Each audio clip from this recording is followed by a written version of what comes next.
అందరికీ నమస్కారం. ఈ మచిలీపట్నంలో జరిగిన సంఘటన మీరందరూ కూడా చూశారు. ఎంత దారుణం అంటే ఆ అమ్మాయిని 4 రోజులు తీసుకొని వెళ్ళిపోయి మళ్ళీ తీసుకొచ్చి ఇప్పుడేమో సెటిల్మెంట్ చేయడానికి ప్రయత్నిస్తున్నారు. తండ్రేమో తెలుగుదేశం పార్టీ మాజీ కార్పొరేటర్, ఇక్కడ మంత్రి గారైన కొల్లు రవీంద్ర గారికి ప్రధాన అనుచరుడు.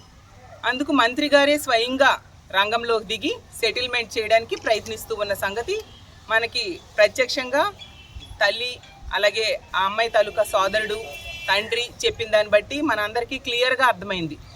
ఎంత దారుణం అంటే ఒక బాధ్యతాయుతమైన పదవిలో ఉన్న మంత్రి కొల్లు రవీంద్ర గారు ఈ విధంగా బాధితుల పక్షాన ఉండకుండా ఎంత ఘోరంగా ఇలా తప్పు చేసిన వాళ్ళ పక్షాన ఉండడం ఎంతవరకు సమంజసమని నేను అడుగుతూ ఉన్నాను. కొల్లు రవీంద్ర గారికి నేను ఒకటే అడుగుతున్నా, మీ ఇంట్లో ఆడపిల్లలు అయితే ఈ విధంగానే మీరు వ్యవహరిస్తారా? తల్లి కూడా అదే మాట అంటూ ఉన్నారు.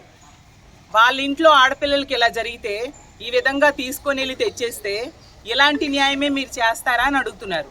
ఎందుకంటే వాళ్ళు 4 రోజులైంది వెళ్ళిపోయాక వాళ్ళకి భువనేశ్వర్ నుంచి ఈ మంత్రి గారి అనుచరులు తీసుకెళ్ళి హైదరాబాద్లో నోటెల్ హోటల్లో కూర్చోబెట్టి మంత్రి గారే స్వయంగా సెటిల్మెంట్కి ప్రయత్నించడం అంటే నిజంగా ఎంత దురదృష్టకరమైన పరిస్థితులు ఈ రాష్ట్రంలో ఉన్నాయో అర్థం చేసుకోవచ్చు.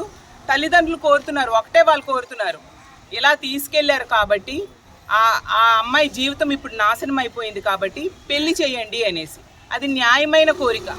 ఆ కోరికని ఈరోజు కాదని ఆ తల్లిదండ్రులకు కూడా ఆ అమ్మాయిని కల్పించకుండా మాట్లాడనివ్వకుండా అమ్మాయిని ఒక జువెనైల్ హోమ్లో పెట్టేసి వాళ్ళకి కాంటాక్ట్ లేకుండా చేసిన పరిస్థితి. ఇంకా తిరిగి బెదిరించడం, పెళ్లి కనుక చేసినా కూడా చంపేస్తామని ఆ అబ్బాయి తాలూకా తండ్రి సుబ్రహ్మణ్యం అతని మనుషులు కలిసి బెదిరిస్తున్నారంట. అంటే ఎంత దారుణంగా ఉంది. అంటే ఈ కూటమి ప్రభుత్వం అధికారంలోకి వచ్చారు.